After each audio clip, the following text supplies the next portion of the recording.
Sunil from R-Clean here. We're doing a commercial solar panel clean. As you can see, lots of panels straight up there as well.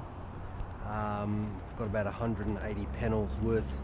Basically the same as residential, especially when you've got a commercial property. If you've got this many panels on the roof, you want to make sure you're getting your return on investment, and that means having a regular cleaning schedule depending on the location of the building, depending on the places around the building, is dependent on how soon and regularly you should clean them.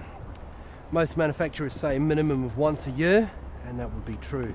Rain does not clean your panels, so the important thing is to actually agitate. As you can see here, we've already rinsed the panels and we're now scrubbing them. And I also have here in my hand a glass safe scraper which we use for windows.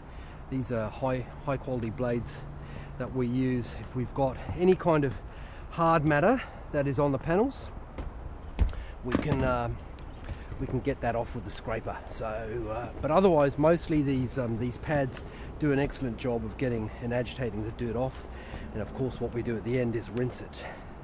Okay, so if you have panels and you need them maintained, you want to make sure you're getting the most out of the solar investment that you made, give us a call, and happy to help.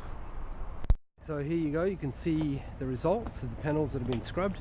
These have been freshly rinsed, these have now dried off, and you can see there's not a single blemish on these. A few leaves from these trees, but that's unavoidable. But yeah, so I hope that you've enjoyed the video, and to give us a call if we can help you.